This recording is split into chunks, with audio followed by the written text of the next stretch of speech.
Okay, good morning everyone. Welcome back to the session on your fifth unit. That is nothing but your file system interfaces. Okay, so in the previous diagram, in the previous session, sorry, we discussed about related to something called as the mass storage device. That is the second part of your fifth unit. So today we are going to discuss about the part one of your fifth unit. Actually, basically, your fifth unit is classified into three different parts. First one is something called as file system interfaces, and the next one is something we have mass storage structures that we have discussed in the previous session. And then after that, we have one more related to your methods, how to access these particular files and all. Okay. So that is the third part. We'll discuss that later. So why we have completed the second part first here is nothing but that is mass storage structure is the one which we should have a brief idea where we are going to store these particular file systems. So that's the reason we discussed mass storage structure before. So in the mass storage structure, we discussed about something called as the different type of hardware devices. I mean the secondary storage devices. That is nothing but your hard disk.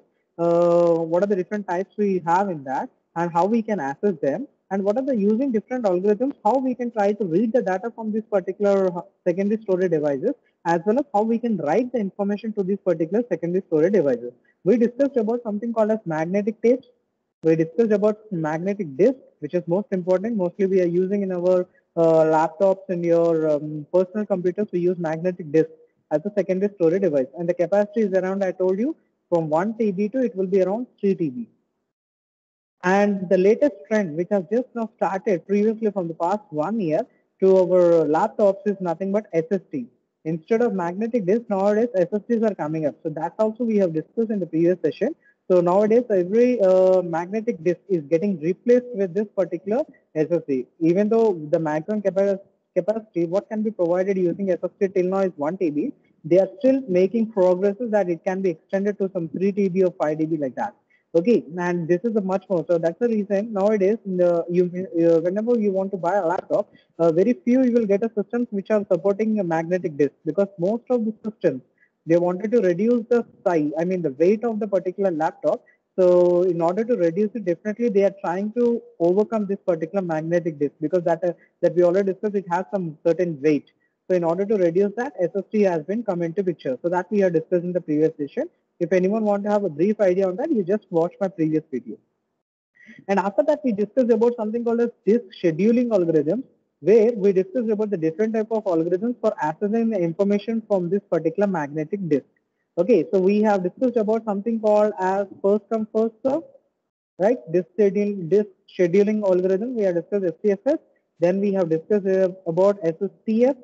Okay, shortest seek time first, and then we discussed about something called OPT, optimal page, disk scheduling algorithm, and then we discussed about other kind of disk scheduling algorithms, isn't it? Something like we discussed about scan, SSTF. We have discussed about.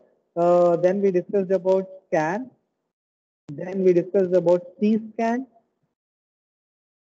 And finally, we discussed another two is nothing but the most important one is look and see. And already we have also gone through the different problems related to this. I have shown in the previous video. You can just go through it.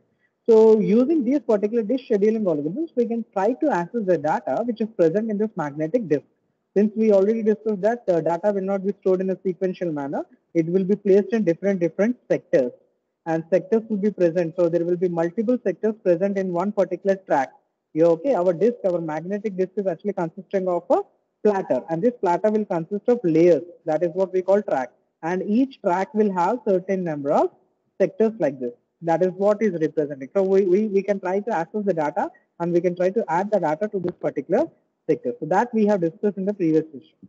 And today's session is related to your file concepts. File means nothing but whatever the information we want to store it in our system. That might be your personal computer or it might be a laptop. Definitely we are going to store the information in files. If files doesn't exist, definitely we cannot store the information. The only medium through which how we can using which we can store the information in our system is nothing but files. So today we are going to discuss about the file concepts, and related to that, what are the interfaces we have, how we can communicate with this particular files, that we are going to discuss in this particular session. The very first thing that comes here is nothing but file concepts. So today basically we'll try to complete this particular file concept here. So in this we'll discuss about what are the different type of files we do have, what do you mean by file, what are the different attributes related to that particular file that do exist, how we can, what are the different operations that are actually performed on this particular file concept, that we are going to discuss in this particular session. After that, we have something access methods. Well, we do have, well, you know that there are different methods of accessing the files. So how we can access the files, that will be coming across in this particular thing. Then we have something called as your disk and directory structure. So if we talk about the disk and directory structures here, here we are going to discuss about the different kind of structures what we do have. Okay, the disk directory structures means nothing but what are the different structures we do have and what are the different operations we can perform. So here, what are the different type of things? We know that files actually consist of related kind of information. Now, the similar kind of files we can store in a one particular directory structure. Well, okay, what do you mean by directory is nothing but a similar kind of files.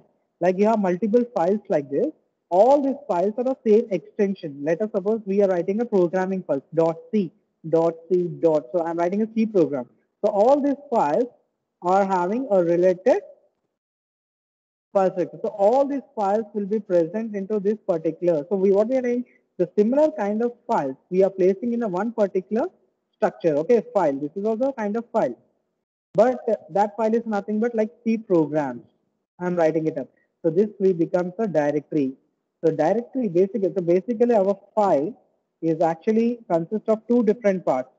Okay. So one is something what we call it as collection of files. Collection of files, and another is directory structure. Okay, so collection of files generally represent the type of file, whatever means what kind of information we are storing it up. A similar kind of information is represented here.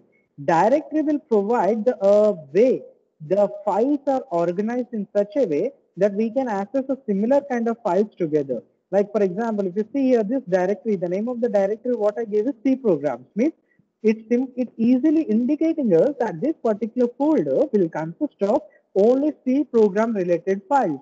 It will not consist of something like .mp4, .mp3 files and all.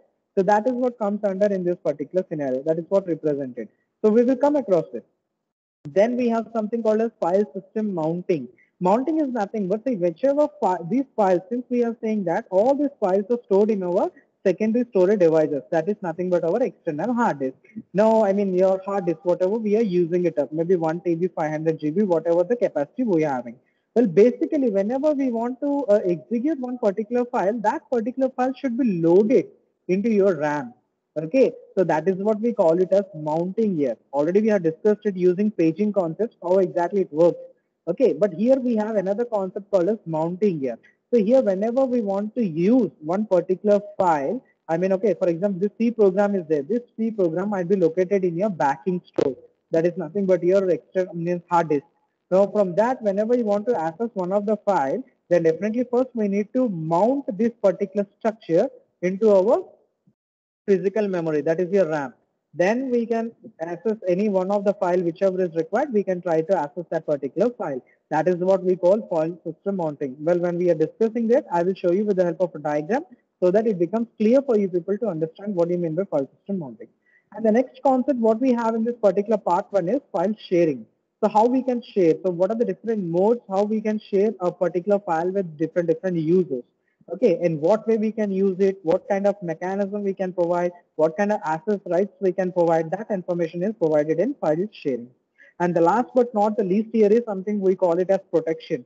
So in the coming to the protection part here, we are going to discuss about how we can protect our file. Whatever the files are created, how we can protect it from other users accessing it. Like, no, okay, so basically we have three types. You people already know it. Something called read, write, execute. We have access rights related to the file. That is nothing but read, write, execute. Now, whenever a file is created, the owner of the particular file will set this particular attributes. Whether that particular file, whenever he is sharing, well, can the other person can perform only read operation, or can he perform read and write operation, or whether he can perform all the three operations. That will be decided by the owner of that particular file. So that comes under protection. So we will see one by one all these particular concepts. The first and foremost today's session will be covering only the file concept. So basically, if you talk about file is nothing but it's a collection of related information. When a similar kind of data we are going to place in a one particular location, that is what we call it as a file. Where we are going to store it? Definitely we are going to store it in our secondary storage device. That is nothing but the hard disk. Okay. Now here, user's point of view, what do you mean? If you ask a user's point of view related to the file, what he's saying is it's nothing but a logical secondary storage. It is the smallest allotment of logical secondary storage. What does that mean exactly here is, see, whatever the data we are storing, for example, if you're staying within your system, you will be having multiple folders.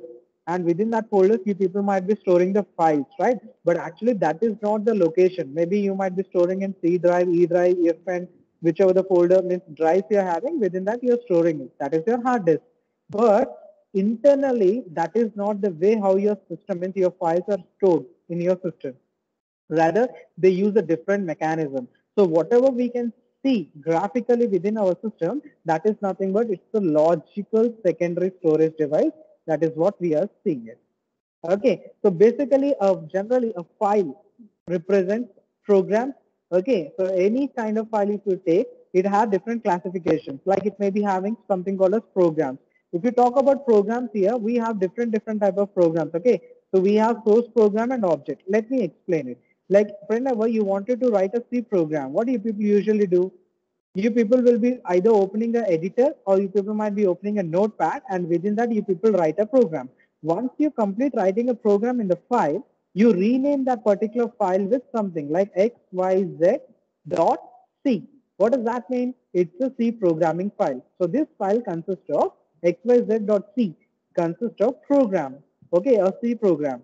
Now that is what we call it as a source program. Whatever object is, once you people complete writing a program in this particular file, you people compile it, right? You people go for compilation. So after compiling, you get something called xyz dot obj. That is what comes under your object file. So both are programming files, but this is relevant to zeros and ones, and this is your pure English, using English words and data types and data words, whatever we have identifiers and all, you have written a program. Okay, that we are storing it as .c. That's why it is called as a source program. And after compiling it, you people will be getting .obj file. That is what comes under zeros and ones. Okay, but remember it is not linked to the system. Linking can be done only when you start executing this particular .obj file. Next, what we have is data files. So data files can be of different types here. It can be numerical, alphabetical, alphanumerical, and binary. Means if you people open a text editor or a document or Excel files and you're writing some content to that, that is what comes under data file. Okay, so it will have extensions like .doc, .xls, .txt. This is for your notepad, etc. So all this comes under your data files. So these data files may be a combination of your numerics. It can be a combination of alphabets, alphanumerics, or binary.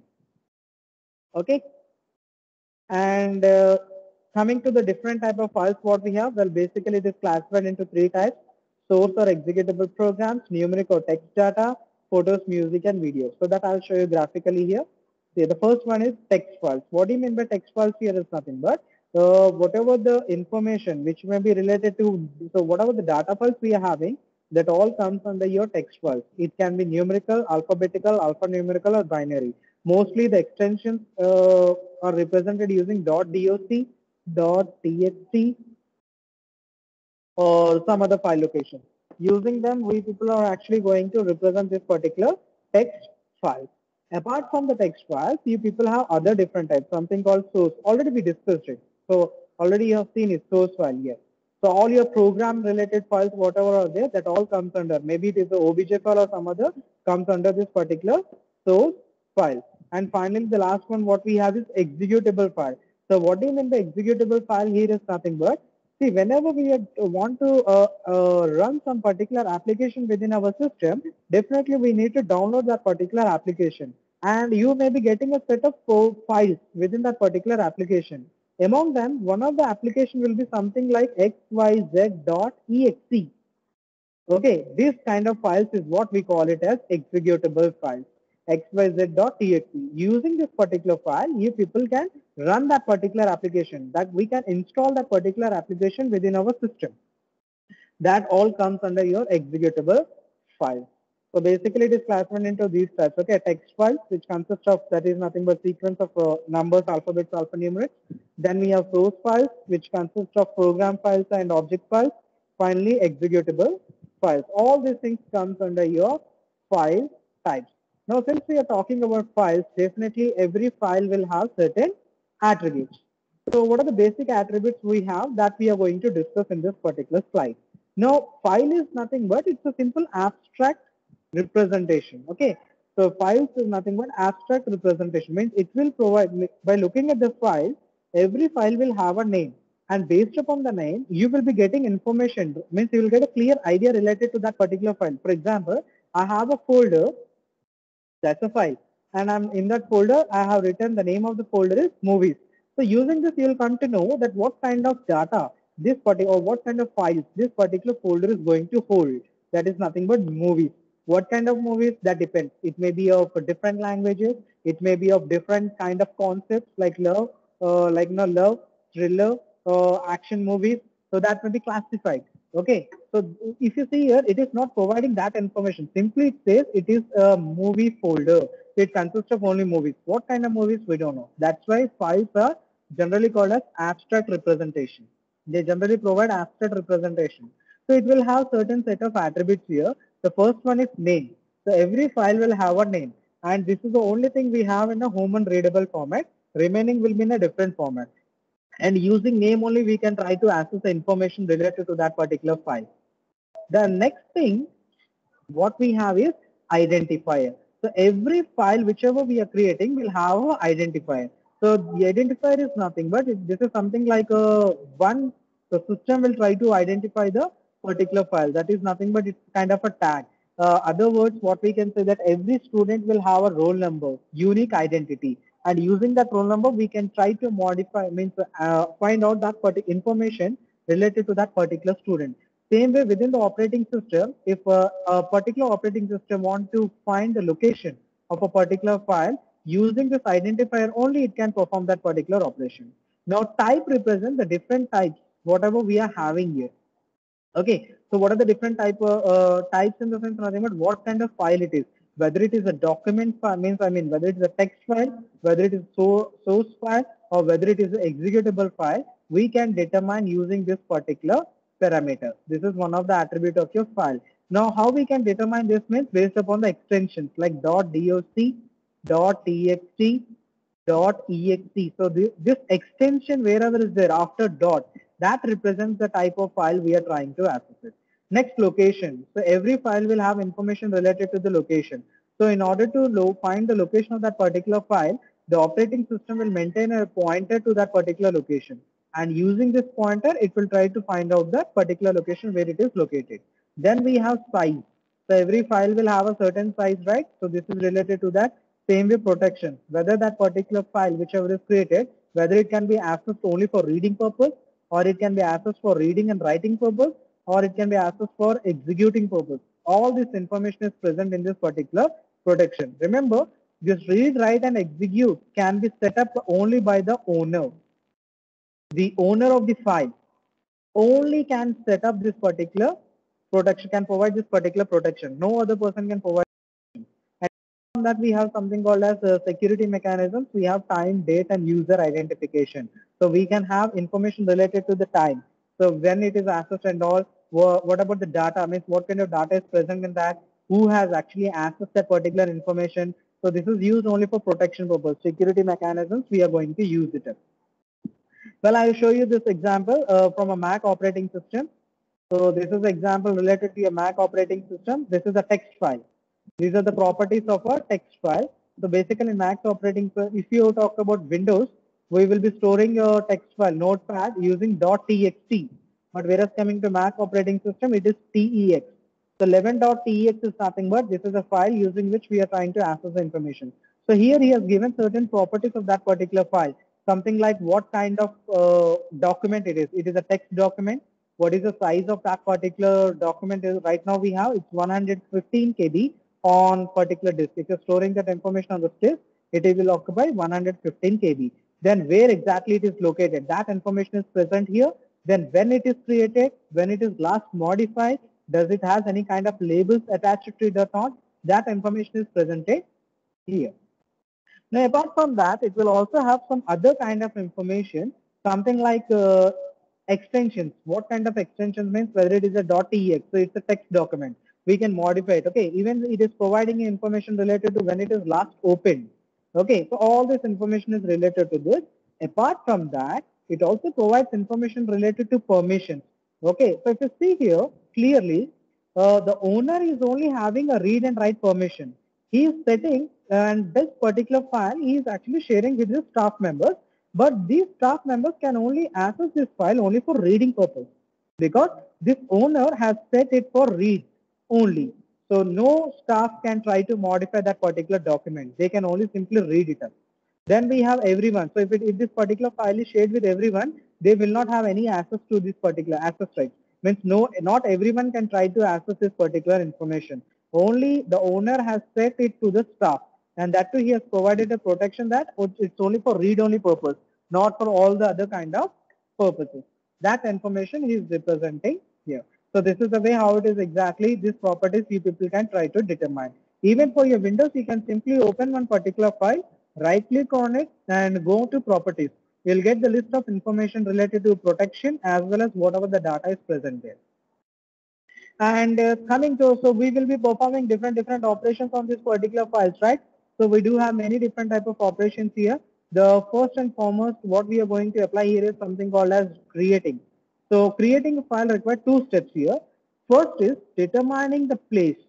Remember, determining the location where we need to store, under which directory we need to create that particular file.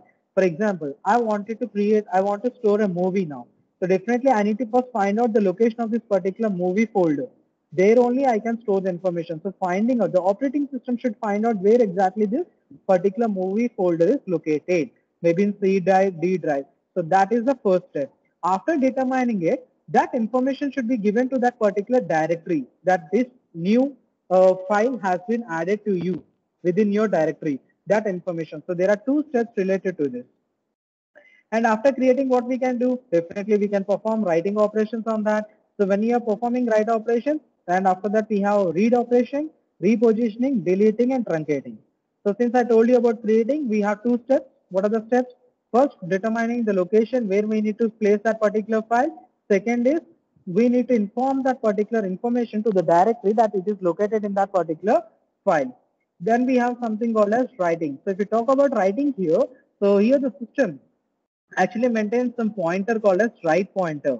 So whenever you open a file, you perform some writing here. Okay, let us suppose you people have written a first line. Then you have closed this file. The next day you came and you started writing. You should continue from, okay, in the next line. So the write pointer will maintain the last position where it was written, like this one. So whenever the next time you're trying to access the file for writing, it will start from the next line. So that will be taken care by this particular write pointer. After that, we have something called as reading. So reading also will perform the same thing. It will have a read pointer. It will help us to determine the place from where we need to start next. Means, suppose you have opened a file for reading purpose, you people have read only 4 to 5 lines and you have closed it. Next time, whenever you're opening that particular file, you want to continue the reading. You don't want to read from the beginning. So this read pointer will provide you the indication from where you need to start reading. Okay, that information is present in this particular read pointer. Now, apart from this read and write, so one particular file, we can be using it for write purpose as well as for reading purposes. So here, for that purpose, we are using current file position pointer. This current file position pointer will let us know where this read and write position are actually positioned. Where this particular read pointer and write pointer are located, that information is provided by this particular current file position pointer. So every file will have a read pointer and write pointer, and where they are located, that information will be presented by this particular current file position pointer. What do you mean the repositioning here? Well, repositioning is nothing but sometimes I want to, like I told you, if you open a file for reading purpose, already have read some sentences. Now you want to read the remaining. But whenever you're opening the next time, you want to read it from the beginning.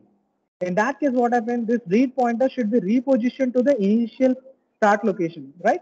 So that will be done by this particular repositioning. So here we can reposition this pointers like right pointer and read pointers. we can reposition it using this particular. So that flexibility is provided. After that, we have something called as deleting here. So deleting a particular file requires the name of the file which we want to delete, and we need to use system call. Remember, creating a file, reading, writing, repositioning, all these operations can be done using something called as system calls, what we have discussed in our previous first unit. So if anyone have any doubts related to system calls, please visit my first unit related video so that you can come across, understand the system calls. Using system calls only we can perform these operations: read, write, reading, repositioning, deleting, and truncating. And finally, the last one, what do you mean by truncating here is nothing but, you people, like for example, I'll explain with example. I have a file, okay, some xyz dot txt. So it actually consists of some information within this particular file. Now I want to replace the content present in this particular file. I want to replace the content present in this particular file, but whatever the attributes are related to this particular files are there, I don't want to delete it and the name of the file. Means I want to keep the file, but whatever the content present in that particular file is there, I just want to delete it up. So what I'm going to do, we can use truncating concept. It helps us to remove the information present in the file, but whatever the attributes are there, what is the name of the file is there, that will be remaining as usual. That is what comes under your truncating. Okay, I hope it's very clear till here. These are the different operations what we can perform here. Now, apart from that, we also have these, since multiple processes might be trying to access multiple folders, right? Okay, fine. Let me explain. Let me take some time to explain this file. Every file system, since we are opening one particular file, may be opened by multiple processes. Like we have three processes. These three processes can try to open the same file simultaneously, and they have the flexibility to open this particular file. Yes, they can open a file. Multiple processes can try to open a same file for their execution purpose simultaneously. But system should keep a track of how many processes are using this file simultaneously. For that purpose, the operating system will maintain one table. We call it as open file table. Now this open file table will consist of information related to how many files have opened that particular file. How many processes have opened that particular file, that, and like three processes are there. So within the table, the three information will be there. What are the processes within the table? P1, P2, P3. That information will be there. And whenever one of the processes not using that particular file for longer duration, simply it will be removed from this particular location. Okay, so within the table we are going to keep that. So the operating system keeps the track in this way. Okay, and moreover, apart from that, whenever we are executing or creating a file, first thing is we need to use a command called open. Using this particular open command only, we can perform the operation. Then only we can perform create and all, performing reading and write operations can be performed on that particular file. Now, apart from that, what he's saying is that this particular table is again classified into two different types.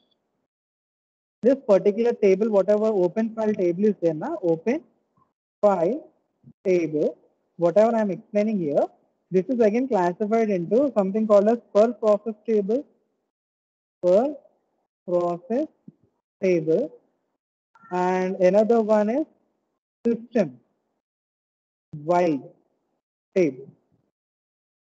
Now, what do you mean by per process table means? It will consist of information related to how many processes are accessing that particular file or open that particular file. Okay, so that information is present in that. System-wide table is actually independent of process. It will actually consist of information related to related to the file. System-wide table actually consists of information related to the file, like what is the location of this particular file, okay, what is the size of this particular file, okay, and what access rights are given to this particular file, whether this file can be opened only for read-only purpose, whether it can be used for read and write-only purpose, or whether it can be used for read, write, and execute purpose. That information will be present in this particular system-wide table. Okay. So per process table consists of information related to how many processes have opened that particular file simultaneously. That information will be there. But system-wide table is independent of processes. It consists of information related to that particular table. I mean, what we call the file, whatever the file we are accessing, like where exactly it is located, what is the size of that particular location, that information will be present. Okay, I hope it's very clear till here. Now, since we are opening or closing a particular file for based upon our operation, so every opening and closing will have certain parameters. So these are the parameters we have. Something called as file pointer, which is used for, like we discussed already previously, we have read and write pointer. So that will come under this particular file pointer. It helps us to keep a track of from where we need to read, from where we need to write and other information. Apart from that, we have file open count. This helps us to determine how many different processes are using the same file. It helps us to count the different number of processes are accessing the same file and simultaneously open for execution. So that information is provided by file open count. So how many processes have opened this file? That count is provided by this. And then we have disk location of the file. So wherever that particular file is located within the disk, that information. This is something like, as I told you, system-wide table that will maintain this particular disk location. And then finally access rights. So as I told you, every file will have its access rights. Maybe read, write, execute. So what access rights are provided, based on that only the particular process can try to access that particular file. If a particular file is having a access right of read, and a file is trying to access for write operation, immediately the operating system will stop executing that particular process because he is having the permission only to read that particular file. He is not having a permission to write it up. So that is what actually provided in this particular scenario. Okay. Next, we have different operations, and apart from that, extended. Some operating system provide extended operating system operations here, something called as file locking. So here we basically have two different type of locking here, shared lock and exclusive lock. Shared lock is also called as read lock. Read lock. Exclusive lock is something we also call it as write lock. I'll explain with examples so that it becomes easy. If you talk about read lock here, see, I am sharing a file with you people. Like 54 students are there. I am sharing a file to all the 54 students simultaneously. And here the access permission I am given is read. So all the 54 students can simultaneously open it and can start reading it. Since I am not given permission for modifying it, everyone can access it directly because no modifications are going to take place for that particular file. So everyone can access that information, no problem in that. But if you talk about exclusive lock, for example, if I give all the 54 members simultaneously the write operation, what will happen? Everyone will start writing or modifying that particular document. Then what will happen? That document may not be present in an appropriate manner because someone is typing something, another person is typing something. That both will get synchronized. So what will happen? Whatever the framing of the sentence will be there, that will not be in a particular order. So there will be a problem. So whenever read operation is performed, we can apply shared lock. Then multiple people can share it up. But if I give a file for write operation, then definitely at a time only one person can be given a permission to perform write operation. Remaining cannot be provided. So that comes under exclusive lock. Look, one at a time. Like first I'll give roll number one the permission to modify it, write operation. Once she is done, then I'll give to roll number two. Then she can modify. Then three, so on up to 54. Simultaneously we can't do.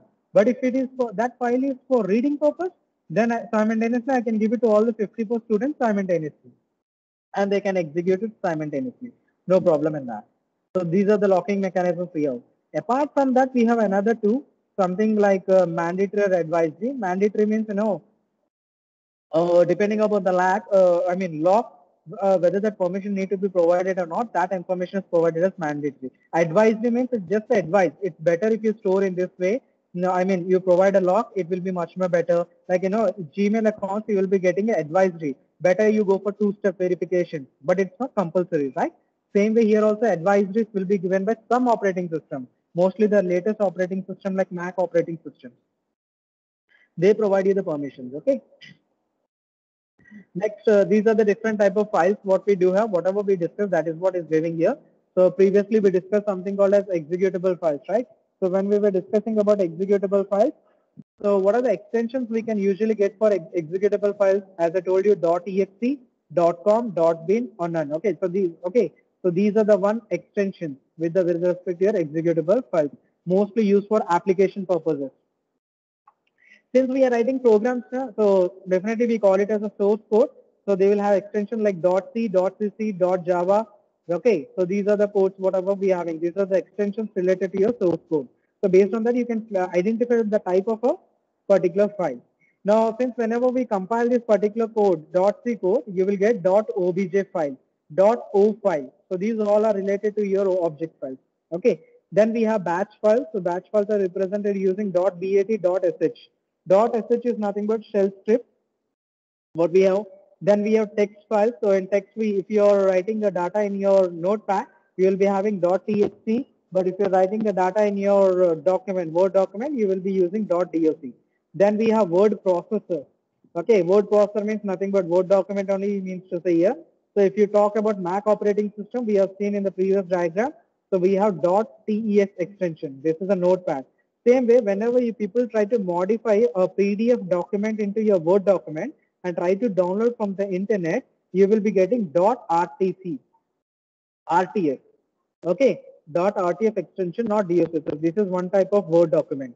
Same way, libraries will be represented with lib, so, dll, dynamic linked loader. So if you want to print any kind of document, you will be having PDF, and then JPJ, TS, JPJ. People know it's like related to your photos. So that also comes under that. You want to view it up. So that comes under that particular file type. Archives are nothing but you people have a set of files you want to make in a format of suitcase. Within the suitcase, you want to place it up, then you can call it as archive. The best part, if you whatever the files are present in your system, the best thing is you people maintain in an archive format, because if you convert your files into archive format, they will not be getting virus cannot affect archive files. This is something like a suitcase, and within that you people have kept your files. So no virus can enter into that particular suitcase. So how we can represent? We have .arc, .zip, .ear. Multimedia, you people are very much familiar, right? You know about the different multimedia operations, what we have .mpeg, .mov, .rm, MP3, MP4, all this comes here, MP4, all this comes under this particular multimedia concept. So these are, so based upon the extension, as I told you earlier also, based upon the extension only you people can try to determine the type of file what we are having. Okay, so well, for today's session, this is what we have. So in the next session, we'll be discussing about the different access methods using which we can access the file, and at the same time the other directory structures related to that particular file. What are the different directory structures we are having using which we can store the information. Okay, thank you for watching this particular video.